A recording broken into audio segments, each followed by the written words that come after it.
What up, Yang Gang?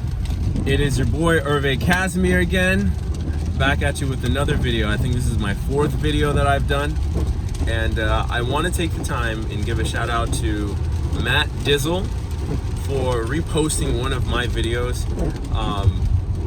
We have to get that message out there. It's super important. The time is now. If we don't do this now, I'm not sure when the next opportunity is going to be for someone who is for a president, and i.e. Andrew Yang, to change our country for the better, to unify us and for us to be great, really great, not, Trump great. Trump great is mediocre. It's dangerous, actually.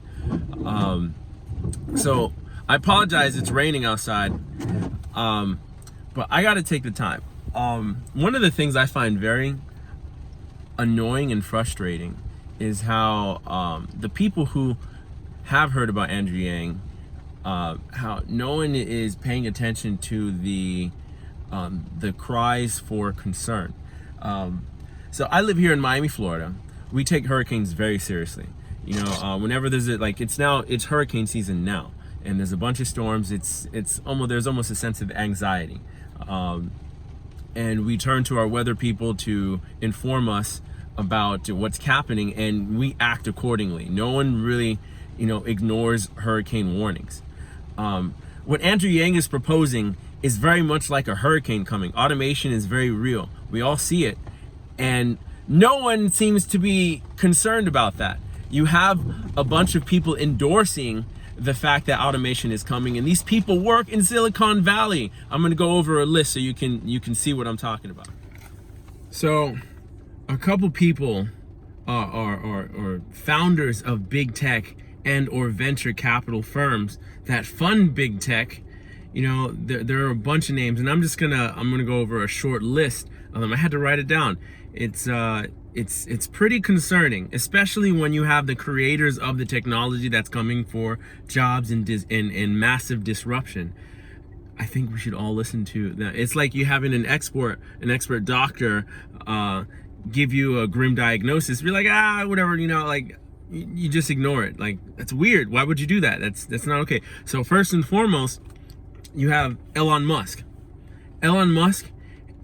Take Tesla. Tesla is light years ahead of the closest competition. They are going to disrupt so much. Tesla, they're about to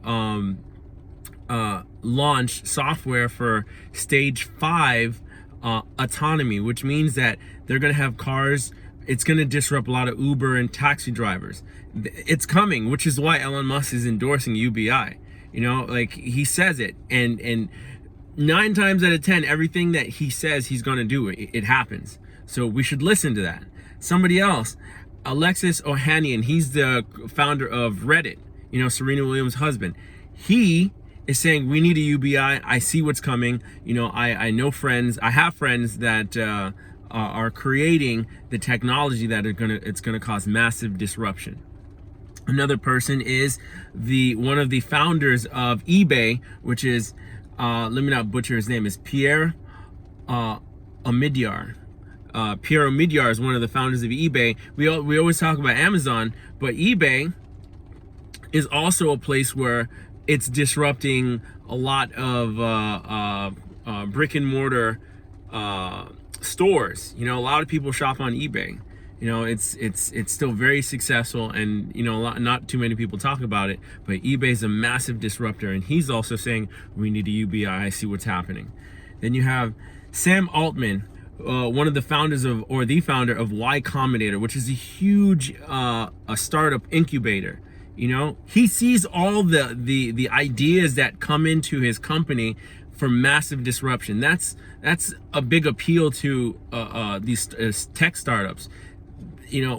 People who come in to go fund these things, they want disruption, because disruption means income, it means profit. So he sees it. You have Tim O'Reilly from O'Reilly Media. He's also endorsing a UBI. And then you have Chris Hughes and Mark Zuckerberg, the founders of Facebook.